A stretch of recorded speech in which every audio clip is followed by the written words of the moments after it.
It's the morning buzz. It's Monday morning, 4/13/2020. It's going to be a good day, 9 a.m. here on 90.3 WMSC, Upper Montclair, New Jersey, and on Facebook and on YouTube. If you're going back and watching this, it's going to be a weird day, Amanda. I'm all about it. It is. I'm your host, Ryan Trick. I have my wonderful co-host. I don't know where she is on your screen, but on my screen, she's right there. Amanda Marino. And down there Hey. is you, Jeremy Wall. I know, we're so used to seeing each other so Yeah. differently on the screen. Ryan, you're right next to me. Our It's gonna be wonderful so executive weird. producer / GM, Annabelle, is right below me. And Amanda, you're like to the left, diagonal from me. It's going to be a good day today. We're going to be talking about some fun stories, some weird stories. We're going to be talking about Disney's executive. I'm going to throw in a weird story about sriracha flavored cricket chips.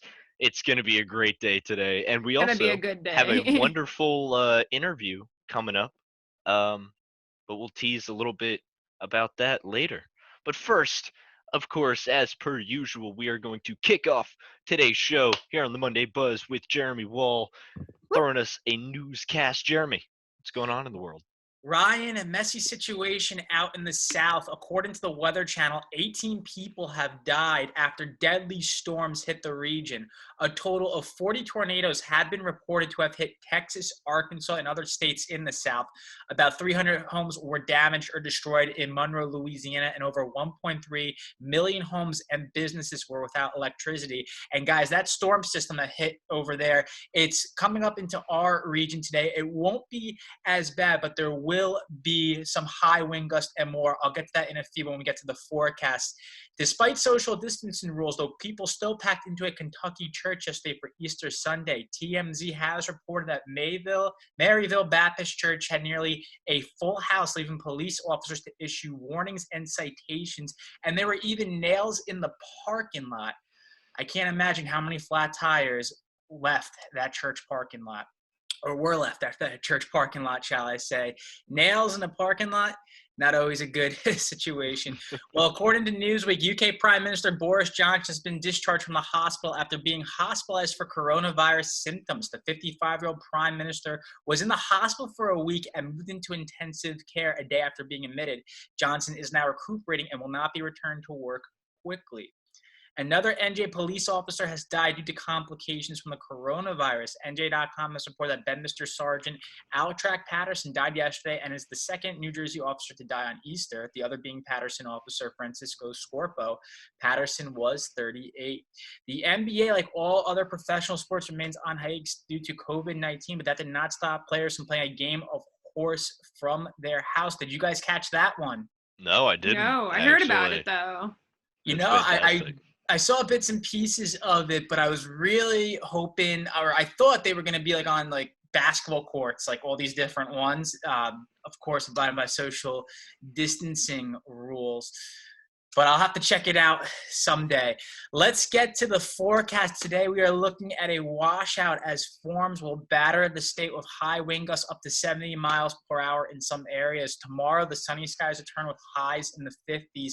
Finally, Wednesday, a rise of another chance of storms. So be prepared because we can see power outages and floods today.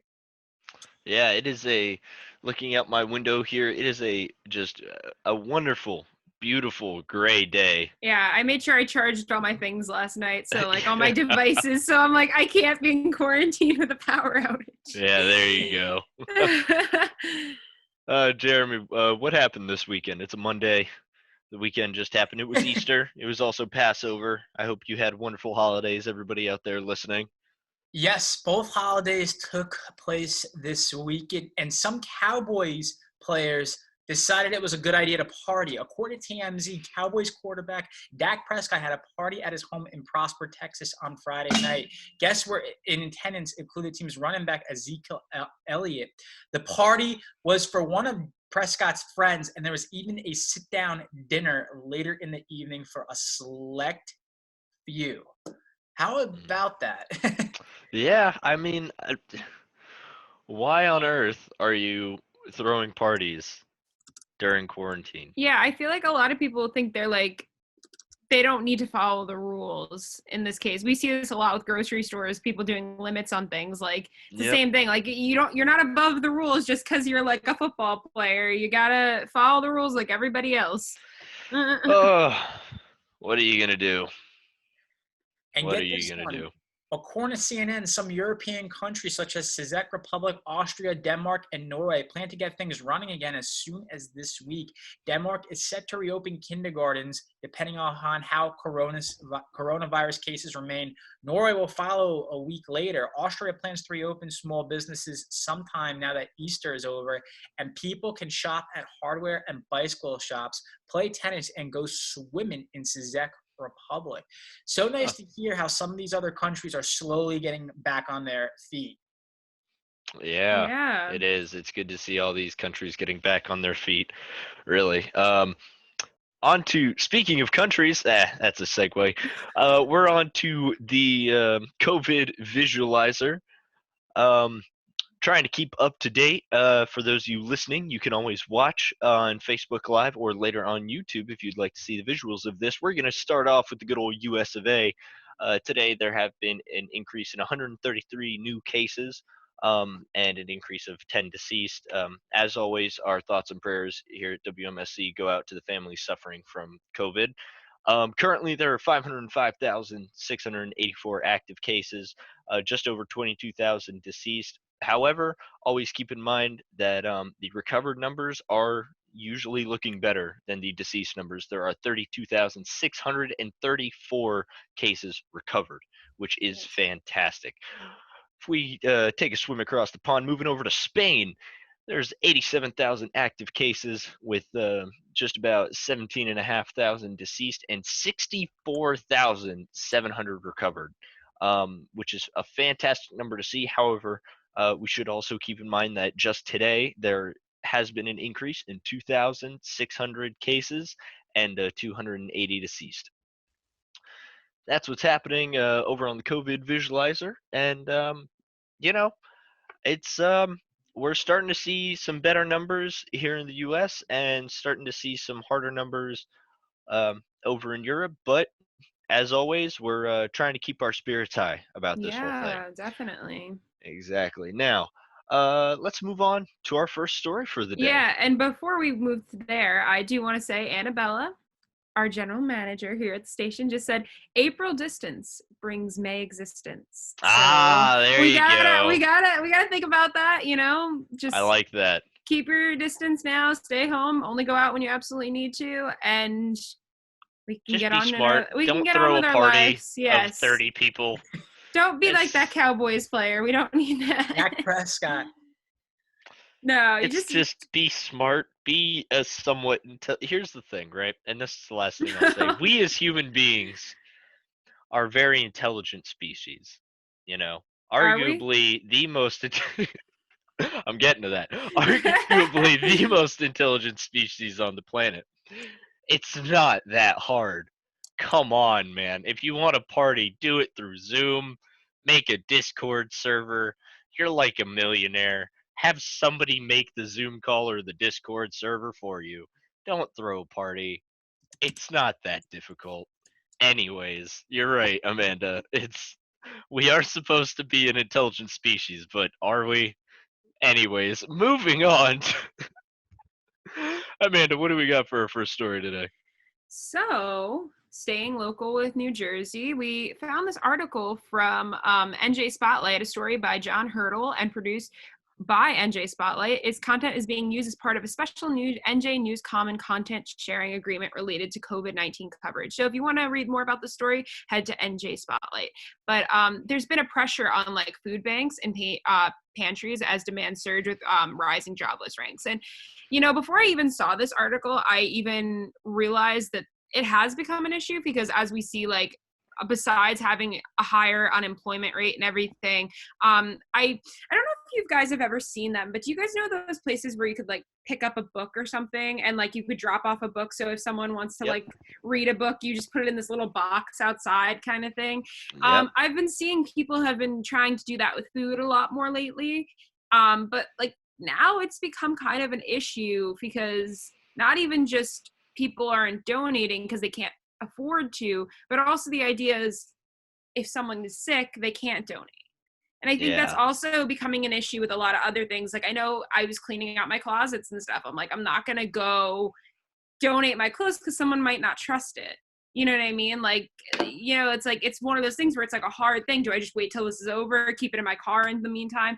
But yeah, as when we look back at this article, as demand surges, community food banks, pantries are also faced with fewer donations from food companies. So like even the companies that are like, donating, like, because I know a lot of restaurants like Panera donates a lot of their food. They're struggling to supply like the paying customers at supermarkets and stuff higher prices for the food they choose to buy. Food donations are down now 55% since the COVID-19 crisis hit. And obviously it's not down completely because there is still resources people are getting it from. And obviously not all the US states are shut down. But it's definitely a crisis that we're facing. I don't know, Ryan, how do you feel about that? Like, It's interesting. Even as I was waking up this morning, I just turned the TV on as I'm getting ready, kind of to as just some background noise, and I saw a similar story like this being broadcast, and it's difficult, especially for smaller rural towns, food banks and pantries closing down, and especially we in New Jersey, we're in the hotspot for this whole thing. So if you think about it, most people don't think of New Jersey as a place with small towns. If you're not from New Jersey, a lot of people imagine New Jersey to be just nothing but, large towns like Jersey City or Trenton or whatever. But New Jersey does have a lot of small towns in it. And, yeah, this can and is starting to be a problem no, for I New know, I Jersey. know. Um, I think a lot of people also forget, like, this is just kind of on a general thing. Like, we forget that we're fortunate to what we have. Like, yeah. a lot of times in this time, we stress out about having anxiety about like, oh, school is online and all this stuff and everything's so hard. But we forget the fact that we all still have jobs. We still could all kind of do what we do and love most right now. I Hmm. was on a Zoom call with my cousin's partner yesterday, and she was telling us that she teaches in a school in New York City, and it's been hard getting kids to come on because not everybody has the technology. Not everybody has, barely half of them have like a home to go to. A lot of them live Yeah. in like homeless shelters and things like that. So like, I think this just right now, like it breaks my heart to see the food, but it just brings back to the whole point right now that if you are in a good place right now, like, be proud of that, be happy of that. If you have to stay inside and watch TV all day, you know what, that's fine, because at least you have Exactly. that privilege. And going back to this food bank thing, it also brings up the idea of there's all these other charities, nonprofits and stuff that are going through a lot of difficulty right now because they depend on donations. We talk about that with Montclair State too. Hmm. They need donations to get through. Like colleges need it, organizations need it to be run, and if they're not run, a lot of people are losing their resource to get help. I Yeah. know, again, this is another personal thing, but I was in a show last month that raised money for domestic abuse. Like, it was a lot of like, if people are in need of, like, because they're living in a bad households, like, they get help, they can move out, and they get the money and resources to move out, have like get a new mattress if they need it in a new apartment, help them, give resources to find jobs and things like that. It's a really great organization called Sophia up in Montclair. And it's really like a lot of that depends on money. We raised a lot of money for them last month, but if those organizations are suffering, and especially right now, domestic abuse is up because, Yeah. you could look at crime and stuff on a regular and see, oh, it's down, like robberies and things like that. But when we're looking at something like domestic abuse, you're living, It's up because people yeah, are because you're forced to be living at with home. it. Yeah. Yeah. And it's like a lot of those people need those resources more than ever. And like, if there's not money, that becomes an issue. Thankfully, like, yes, we just raised a lot of money for them, but a lot of other organizations are suffering, and we could look at that with the food banks and stuff definitely as well. Yeah. So And just like you said, the biggest problem people are having is they well, one thing we were talking about, just before the show is, a lot of people are kind of hoarding these necessities, these resources. They're hoarding Mhm. like canned foods or toilet paper, whatever things that can be donated. And it's not necessarily selfish in all cases. It's not necessarily selfish to be hoarding these things because we don't know, if we're gonna really.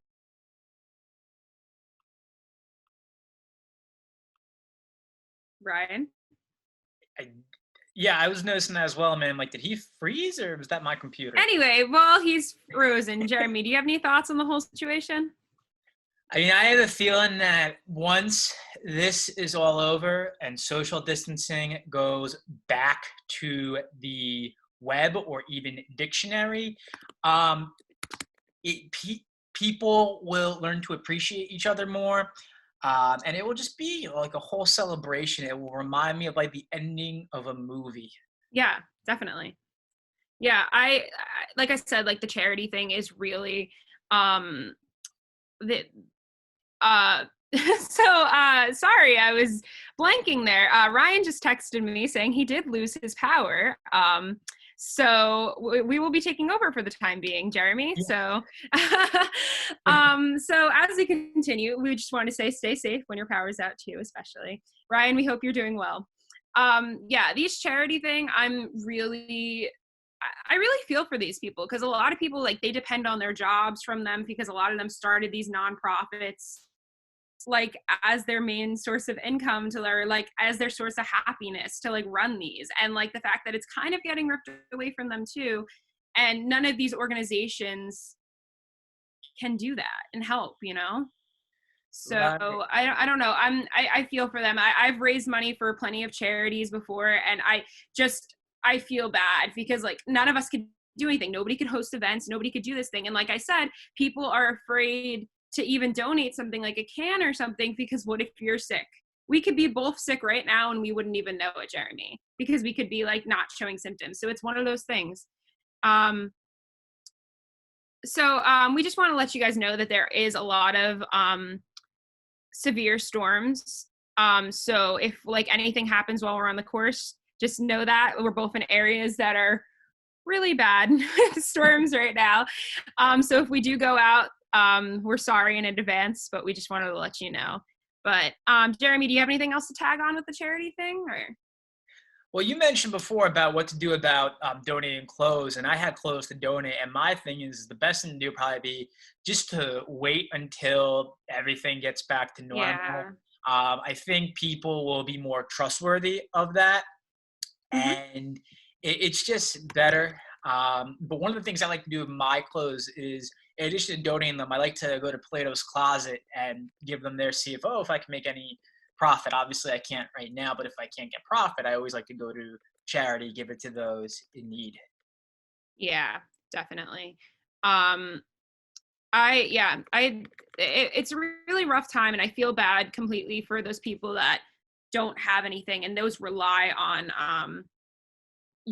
on those. But we do want to touch on the note um that supermarkets sometimes will donate food to these places. I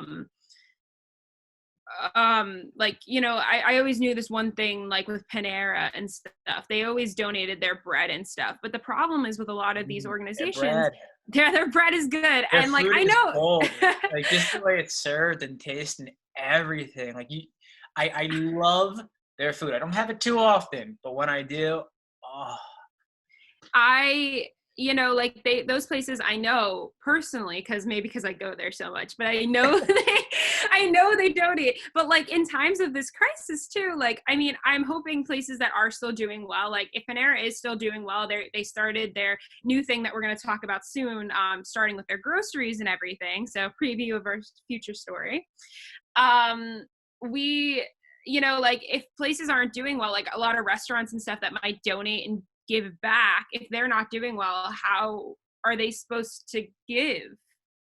and that brings up that, it's a whole other issue. Like the whole chain just breaks, like of people like donating, and it's definitely a hard issue. So if you guys want to hear an update about Ryan, Ryan's electrical lines got torn off by a branch. There's an advisory of winds that are 60 miles per hour. So please, anybody, if you're in the area of New Jersey, stay safe. Charge your devices now.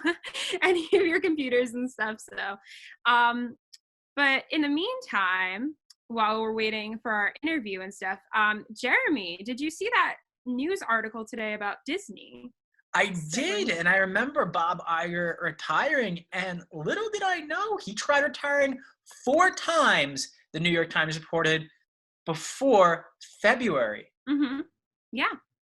It is a crazy thing, and as people have known at this time on the Monday Buzz, I am a huge Disney fanatic. I'm wearing a Disney shirt right now as I speak. I'm very involved with everything Disney. So last night when I saw this article, I was very shocked to hear that Bob Iger has been returning his position as CEO for the time being during coronavirus, which I thought was weird. Bob Chapek was supposed to take over in February. But due to like all of these things happening, like how can you just throw a new person in there? And I guess Igar thought like he needs to come back and help guide the way as they try to implement new strategies to opening back up the parks and opening up their company again, which is a crazy thing. And the New York Times has also reported that Mr. Iger is now intensely focused on remaking a company that will emerge, and he believes deeply changed by the crisis. And Amanda, as you know, Disney is one of the many parks that had to shut its doors because of COVID-19. Yes. I know they popped up a few dates of reopening. They were like, oh, we're going to reopen on this date, but then, they couldn't. Yeah. And that date. I really don't have too many predictions of what will happen to the park once they reopen. I definitely think, of course, there'll always be joy and happiness like there always is in both Disneyland, Disney World, and of course we can't forget its international parks. But it's really tough because, like I said, I really don't have predictions, so it's hard for me to actually craft a prediction. How about you? It's actually funny. I have a lot of thoughts on this, so I hope nobody is like, oh my goodness, this woman is so boring. But I have a lot of thoughts because I said I'm a fan, and I know I watch a lot of vlogs. I listen to podcasts about it. So basically, I also have a friend that works for the company, and they're kind of predicting like June 1st might be the day that they reopen. That's not like an official thing. They're talking about it. But they're talking about bringing back like doing temperature checks at the door, which I don't really think is a great idea, only because you're in Florida or another place where it's really hot. Mm-hmm. And if your body is already overheated, you could just show that you're at a temperature, even if you're not really sick. Right. But that ironically though is one of my post COVID-19 predictions. I predict that whenever you go out to eat or whenever you go shopping, and I think it's going to be more of a thing with these bigger places like corporations that have the money for it, where some of these smaller businesses might not, so they might not do it. Yeah. Is that whenever you step foot into a restaurant or store, before you open that door, before you go shopping, or even to your table, before the host leads you that way, they will check your temperature. They will do that to not just prevent the spread of COVID-19, but just the overall sickness. That's my biggest prediction. My other predictions, I know Ryan and I have had this conversation on the show already, is curbside will just be booming with every freaking retailer. I also think so basically another thing that's been predicted about at least Disney, and by the way, so the article comes from the New York Times that was talking about Bob Iger, but he's been trying to retire for 4 times now, like Jeremy mentioned. And this was a good time because he has done a lot for the company. He's done a lot of merges of like the companies. It's been, so he did like the Marvel one, he did Fox, he did all those companies coming together.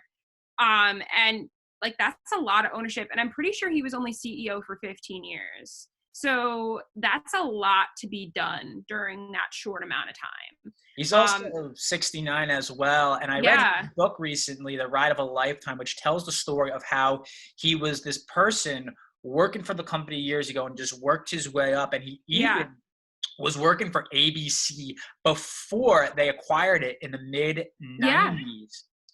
The other thing is he also helped with Disney Plus, and he also did, if you guys don't know, so Disney has parks around the world, in Shanghai, in Paris, California, Florida, like a lot of different places, and all their parks got, hi, Mycenea, we'll be with you in right 1 second.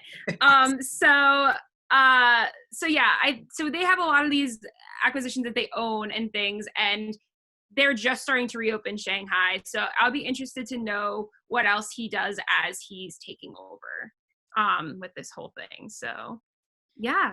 So after we just talk about Disney, we are excited to have a little guest today. We are joined by Mycenea, right? Mycenea. I want to make sure I'm pronouncing your name right. Mycenea. Yes. Yeah. She is a student sex coach for the online MBA at Montclair's School of Business. She advocates for students in the graduate programs and guide them to achieve academic success. So hi, how are you? Hello, I'm doing well. How are you, Amanda? Good. How is everything treating you right now with COVID-19? You know, it's a bit of a roller coaster, I think, just like it is for everyone. But overall pretty well. Great. So how has your role been affected by the global pandemic? Like just as like personally, professionally, like how has that changed you? Yeah. I think, especially right now, because we have so many students who are in New Jersey, and that really is kind of the heart of this in the United States. Unfortunately, we all know people who have been impacted by this. So yeah, it's a difficult time right now. Yeah. And how have you been like serving your students? Now they're at graduate levels, but like how has it been like a challenge, especially because they're out more in the world already, like maybe in a career already, or maybe like getting close to that career point? Like has it been like more of a struggle for them? Obviously unemployment's up and things like that. Like how has that changed how you've approached things? Well, I think, I always try to be kind and patient with people, and I think that's one of the best things that we can do for each other right now. Because everyone has a different perspective with this. Some people have now all of a sudden their kids are at home while they're trying to do their schoolwork, and they're working from home. And so I think that just being patient and open with people is the most important thing that we can do for each other. I think people are reaching out a little bit more right now, which is, it's good. And that makes me feel very, very happy that, we had that connection. But it's a little rough. I'm sure you guys have had those conversations. Yeah, yeah, definitely. Do you have any like challenges that you feel like has something that's come from this that you like are struggling with personally? Like as an advisor, you've obviously been doing this for some time now. Like, do you feel like there's something that came up recently with this that you like are personally like, I don't know how I'm going to deal with this? Yeah, there is something.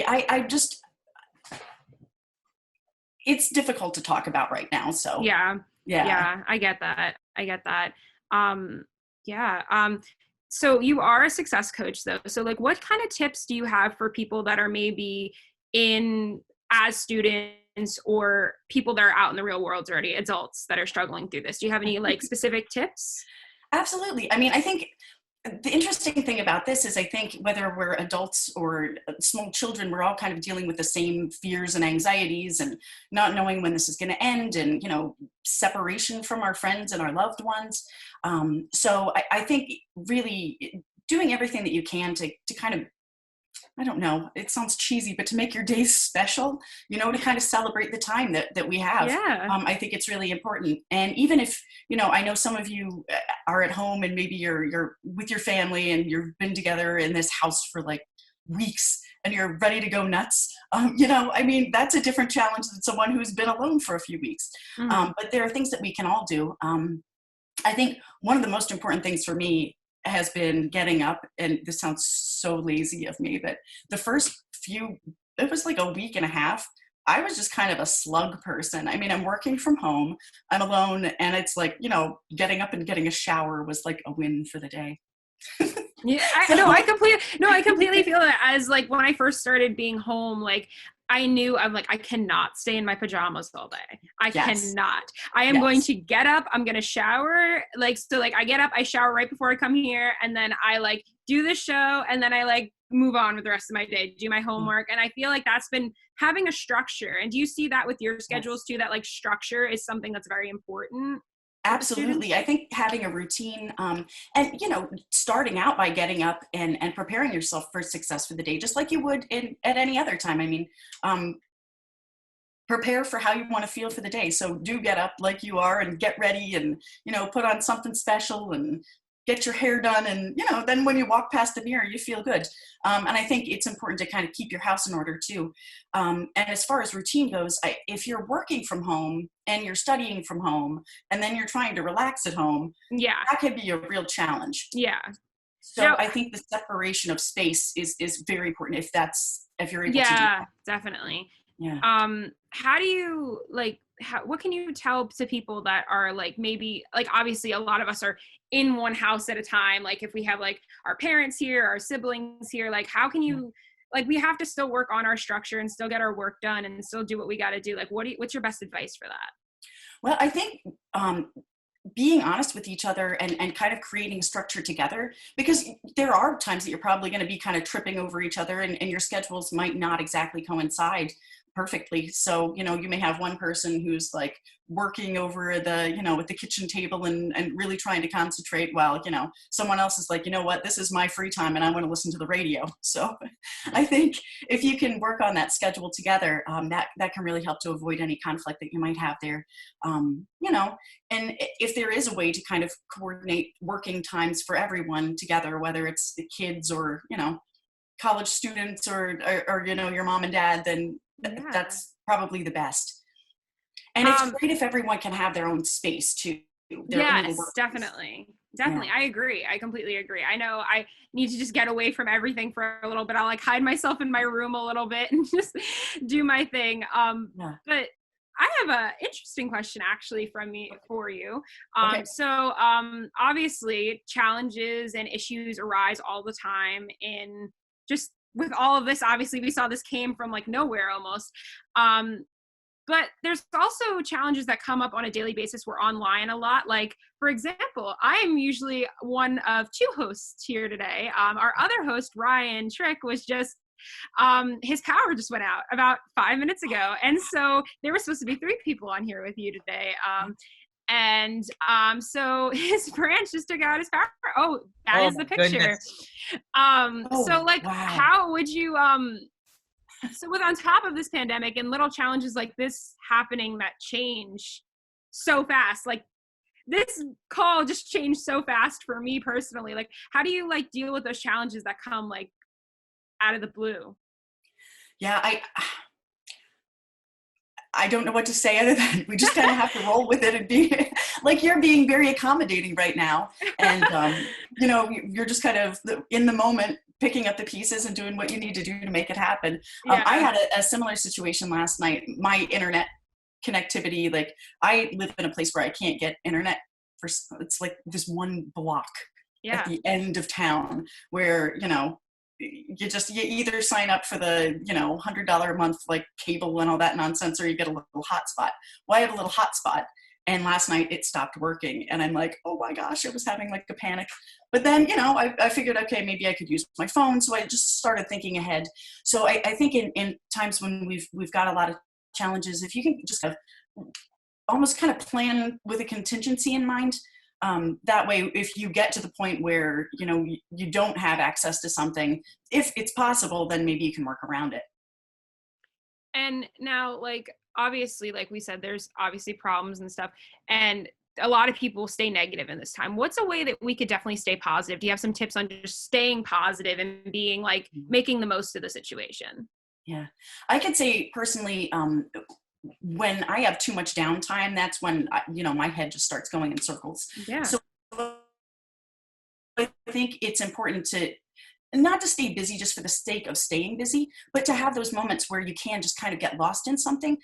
So maybe you play an instrument, or you're, artistic, or maybe you're not, but just pick up a box of crayons and start doodling, do something. Like, there are a ton of online classes that you can take that are free. My mom and I just started taking the master class series that's online. Oh, yeah, So, yeah. it's fun, and they're doing like a thing right now where you can buy, and that's a thing that you have to pay for.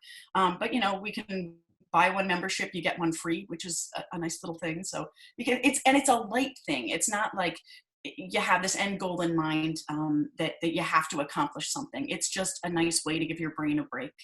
And I really do want to bring this up. I'm sure we've all seen it floating around, this thing like, if you haven't accomplished this, this, and this by the time that this is over, then you didn't really want to do it in the first place. That is such a bunch of pressure to put on people. Everyone is going through just this roller coaster of emotions. So, just be kind to yourself, and think of like little treats that you can give to yourself, like maybe you get yourself a nice little chocolate bar or something. I don't know. Yeah, I completely agree. That's how I look at it too. I know I just try to make the most of it and try to reward myself at the end of the day too, because that's what matters. Annabella did want to mention, because she is here. Annabella, our general manager, is also an MBA student. And I hear that she's also, she works with you a lot as her success coach. But she is taking a free course at Yale that is the class of Science of Well-Being. And it's definitely been helping. And you could even get a certificate, I heard there, too, if you want a certificate from Yale. But probably my last question for you is, we heard you're an artist, you're a performer.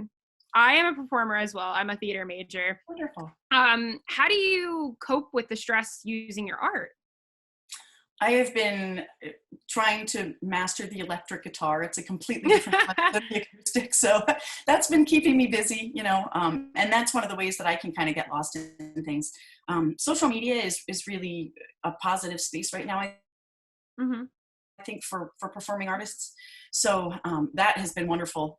I live alone, and I have literally been here since I think kind of mid-March.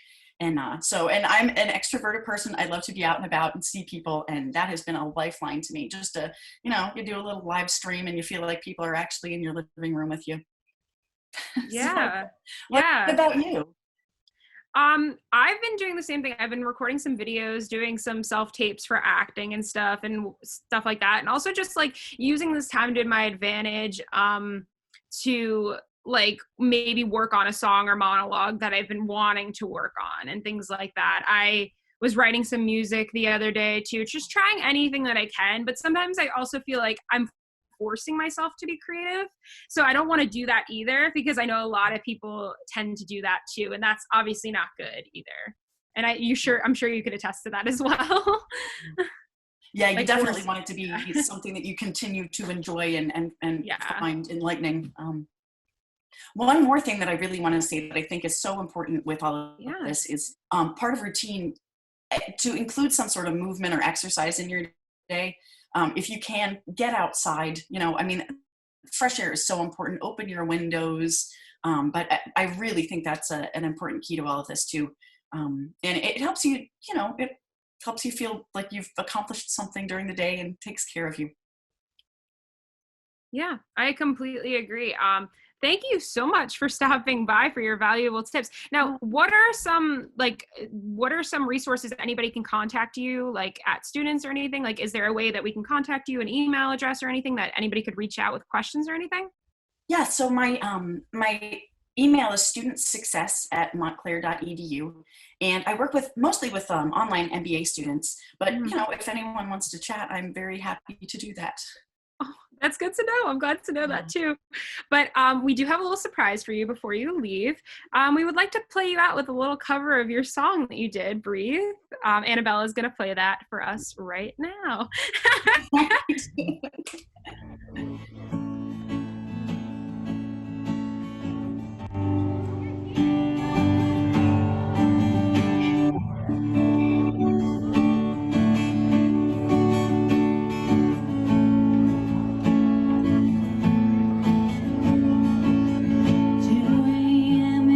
Calls me 'cause I'm still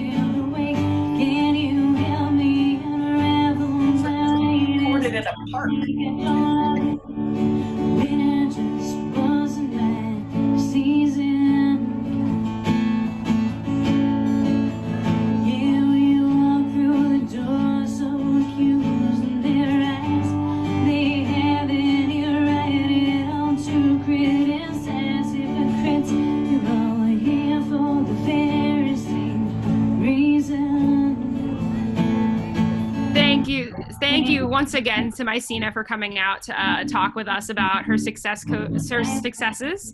That was great to hear. Jeremy, what'd you think? I think it was great. It's something we all could use during these challenging times. Yeah, definitely. Now, Jeremy, what's up with our next story?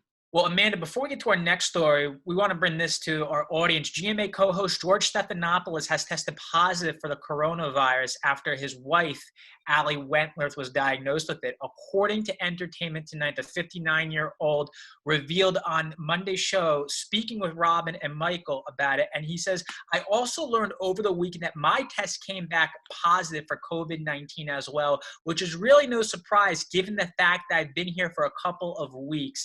But I'm one of those cases that I guess are asymptomatic.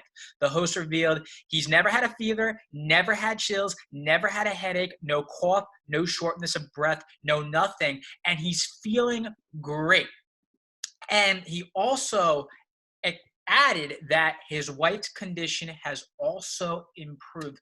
So great to hear his wife's doing better. Hopefully, Mr. Stephanopoulos recuperates as quickly as well. You know, I just find it so crazy that you could not even know you have it.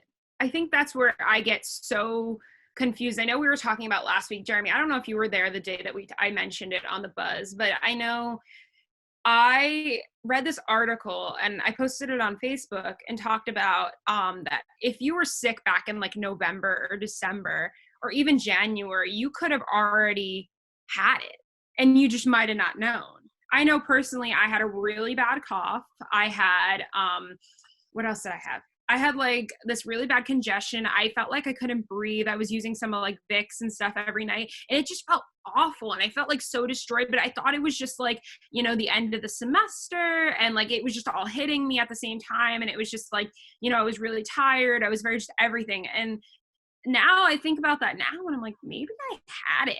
Like, cause that's what people are saying that like, obviously we don't know, but there's also the time that I'm basically here with my mom all the time and she didn't get sick and she has a low immune system. So, a compromised immune system. So I don't know, like it makes me wonder about it. It makes me wonder if this is like one of those diseases that kind of goes from one person to another person and it could just skip the house right in between, if that makes any sense. Yeah, that's why it doesn't hurt to get tested. And yeah, that's all I have to say about that. But on to our story, though. Yeah. The next one. Get this one. Okay. Are you ready? I'm listening. I'm ready. Ready. U.S. restaurants are starting to sell groceries. The Associated Press has reported many restaurants are doing takeout and delivery like they have been, but others are selling groceries. Yes, groceries. And Panera and Subway are some of the change following this. Last week, Panera launched Panera Grocery, offering its customers milk, eggs, and fresh produce. That sounds so good. But Subway will be selling groceries at 250 of its locations in 5 states. According to the National Restaurant Association, the industry has lost 3 million jobs and $25 billion in sales since March 1st. I think that's a great idea. I think it is too. Shows that you can still make money other ways during this time. And you don't just have to follow takeout delivery like you're supposed to. You could also follow, let's sell these groceries. Let's do this. Let's do that. There's so many ways you could be smart and proactive with this situation and help. The most important thing is how these restaurants are helping their customers. Yeah. I think it's like, it's another way for other people to like still make money, like you said, but like there's restaurants that, you know, do like, you know, we look at, I'm trying to give an example with Panera. We look at Panera and they make, we were talking about earlier, they make the bread and they make it for their day. They make bagels, they do all these kinds of things. They have fresh fruit and vegetables. So what's stopping them from selling it without like necessarily completely making it yet? I know I did do the Panera grocery thing, so I do know it's a legit and works. I did do it. You did. I'm a Panera addict, so I went over the weekend to get some Panera, and my mom's like, "I'm going to try the grocery thing." Unfortunately, they were sold out of like the fresh fruit and vegetables. A lot of people were going there for that, which is good. People are staying healthy. I had fruit and vegetables. It was just going to be extras that I was going to grab. But we did get bagels because they had fresh bagels made and stuff. So we have a few bagels for the week now, and that's always good. You always need more bread in the house just in case. So it was good to have.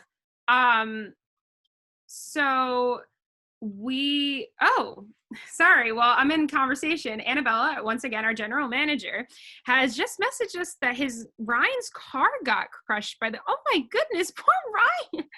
Oh my goodness. Oh my gosh. Ryan, we are thinking of you during these. We are thinking of you. I'm going to look like Ryan would. He's going to look at the positive. He was not in his car.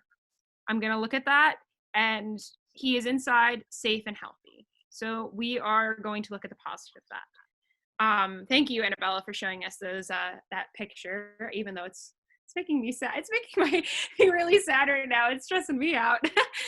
But anyway, back to the grocery thing. Panera, like I said, though, has these options, so why not? And I took advantage of them. I didn't hear about the Subway one. That was the first time of me hearing about that. But again, you're open for business normally. If you have these ingredients, that's great. I know Ryan was mentioning last week, and I know he wanted to touch on it again today when we brought up the story, that there's this restaurant by him that was like, I think it was the Committed Pig. I'm not gonna, I might be mistaken, but I'm pretty sure it was that. It was like in Morristown. Yeah, it was the Committed Pig. That's what I thought, because it was there. So he said that, like, yes, they're a restaurant that serves, like, your burgers and all this other stuff, but they were actually just selling the meat itself. So if you wanted to buy it and just bring it home to your family instead of maybe just ordering the food in advance, maybe you still wanted to cook the food, you can go to these restaurants because maybe your local grocery store is sold out of them. Yeah, I know. Like, obviously, Jeremy, we both work in grocery stores. We see that it's like from day one, things have been off shelves, like some meats and stuff, unless you're there in the morning or there's a shipment that comes in the afternoon. So having these options, I think, is a great alternative to maybe avoiding the grocery store and just finding the products you really need. Wouldn't you agree? I agree, definitely. My prediction is that I have a feeling Dunkin' Donuts will be the next chain to do grocery selling during this time. What's your prediction? I didn't think about that. Why do you say that? If you go to the counter, if you notice, they sell bananas and some might even sell apples. And I have a feeling that is a leadway to they following what Subway and Panera are doing. And a good question is, how would they do that? Our audience might be wondering. And maybe they would just be, ordering more apples, bananas. As we know, they have a whole cooler of drinks, or refrigerator, freezer, shall I say. And maybe, they'll have those things in bulk. If you go to certain pizzerias, sometimes they have 2-liter bottles in bulk for those to take out. So maybe they'll start following that. And that's something maybe Subway and Panera might follow as well. Well, I don't know if I would necessarily say Dunkin', just because I feel like they're not, I don't know, like, you could still get coffee there anytime you want, like buying the coffee itself. And I just don't feel like they have so many things that they can sell to you besides the bananas and apples and like maybe some like granola and things. Like, I don't know, like I don't feel like there's that much they could personally sell to you. But that actually brought up another idea that I had in my head that other places have been doing. I don't know if some pizza places and ice cream places are selling kits that you can make your own at home, so it could still be a fun like family thing. I know you can go to like a pizzeria and sometimes they'll just give you the dough and like the sauce, and they're like, make it at home together with your family as like a fun activity. And it's a little cheaper, obviously, because they're not making it for you. And then there's also, like, I know the ice cream place by school, Applegate, they started the ice cream thing where you could get it through Uber Eats, and they will literally deliver you cones and like the ice cream itself. And then there's little like toppings and things. So you could have like a little like ice cream sundae bar at home. And I think that's like super fun to just like, as we know, there's a lot of kids home right now, and they could, anybody could experience anxiety and stress during this time. So I think as like a fun family event, if you want to take a step away from the TV for a second, it could be really fun to make some like ice cream and things like that. And like a lot of people know as well, it is spring break for a lot of students around this time, and they get antsy. They can't go outside, hang out with their friends. They can't go to the movies. They can't go on vacation like some can't make parents pizzas, planned. though. But you can make pizzas and ice cream, and you could be supporting a local business in the same respect, because we don't want to see these places go out. We know some places will suffer during this, and we want to help the most we can. And if you could afford it, do it. I don't see anything wrong with it.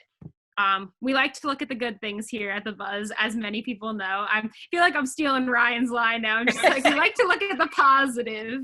But yeah, I don't know, just do what you can. And it's also just a way to get away, like I said, get away from the TV, be more active with the family. Yeah. Indeed. Well, Amanda, I don't know if you know, hair dye is becoming the next high demand item. Doesn't actually surprise me. According to ABC's Philadelphia station, WPDI-TV, hair color is in short supply. And since salons have been closed, people have been turning to hair color for those whose roots have been showing. Nielsen has reported that hair product sales are up 23%, while clippers have increased by 470%. People are just continuing to stockpile those things. If you know me, you might notice I like to take pride in my hair. And my hair wax was running low, and I'm saying to myself, oh, brother. I mean, luckily I have another thing because I had one here and one at the university when I was living on campus. But I was just like, okay, if I run out, what's the best way to get this? Because not every retailer offers curbside, and I like to do curbside. And others, that like CVS, Walgreens, that have drive-through pharmacies, you can't get that through the drive-through. So it's like, boy, oh boy, am I going to have to run in someplace just to spend less money, or do I do curbside and pay more money for it? Depends on you, Jeremy. I think depends on where you're going to. I feel like some places might be worse than others to walk into. But we do, like bringing up the whole hair dye thing, we do want to see your before and after during this quarantine at the Buzz, and specifically at WMSC. So send them to morningbuzz@WMSCradio.com or tag us on our socials on Facebook, Instagram, or Twitter. We would love to see what it's like for you. Just tell us your experience during this quarantine while you're at it too. We would love to see how you're handling it, especially with those hair. We want to hear how your hair story, how not going to the salon can affect you. As well as, I know the nail salons have become an issue too. I know my mom was even saying personally, like her nails, like she needs new, she has to go for a manicure. And she's like, Amanda, I'm like peeling off my nails because like I need a new manicure. And she tried buying the stuff to do it herself too. And some of the stuff is like sold out online as well. So like, she's like, I don't know what I'm going to do. And you would think these are issues that like you would never think you would face because you would just go online and it will be there, or you would go to the salon. But I think during this time, a lot more people are going to become creative and crafty and how they're going to handle these situations. Wouldn't you agree, Jeremy? Yeah, an interesting thing about the hair, I don't think many of our audience knows this, but some people have noticed this. I used to cut my own hair temporarily. I literally would take a buzzer, I'd buzz it. If you knew me last year, you knew I had strange hairstyles, and I was told I should stop because it doesn't look good to have different styles of hair on camera. So I just went back to my good old barber. Would it be like one of those things, Jeremy, where you'd come like one day on like Monday with like a hairstyle, and then like Friday would be like a completely different thing? To an extent. I mean, there's times where it's like it looked like I had a mohawk, and I was watching videos of myself last year, and I'm like, was my hair really like that? But yeah, the barber shop is definitely a place I'll be hitting up once this is all over. How about you? Or do you plan to hit the salon, Amanda? I'm so bad at that kind of stuff on like a normal, like I'll go like a few times a year to get my hair cut and stuff. My the last time I got my haircut was actually a friend of mine that did it. She went to cosmetology school. So I let her do it. And that was only like maybe a month before the quarantine. So I'm good now. So I think I'm going to be fine right after this all ends, but who knows? Again, we don't know how long this is going to last. So, but yeah, I've been using her. So like, it'll be easy for me to just like go to her house, cause I'll know if she was sick or anything like that and things like that. But yeah, I think like, like we say, stay positive on the buzz. We, after this is over, support your local businesses or your friends that are going to need that little paycheck too. And stay creative. Like I'm obviously people are going crazy with the hair dye and stuff. Like stay creative. We want to see it. We want to see how you're getting through this quarantine. Everybody gets through it in a different way. Our stresses and anxieties are all different. So yeah. We are going to be wrapping up the show right now. We thank you so much for joining us today. We want to send specifically positive vibes to our morning show host and producer, Ryan Trick. We didn't know, who knew this weather was going to be so bad. Right, Jeremy? Like, I don't think we knew it was going to be this bad so early on, but charge your devices now. Consider that a warning. This advisory is till 8 p.m. and the weather is supposed to be crazy. So please be mindful. Please be safe, healthy. Any other words, Jeremy? Do you have anything that you want to add? Well, it is the top of the hour here on 90.3 WMSC Upper Montclair. Yeah. I've been Amanda. That's I'm been Jeremy. Wall. Have a great day, all. Stay positive, stay healthy, stay great. And we hope to see you tomorrow. Yes. Join us tomorrow and all week at The Buzz.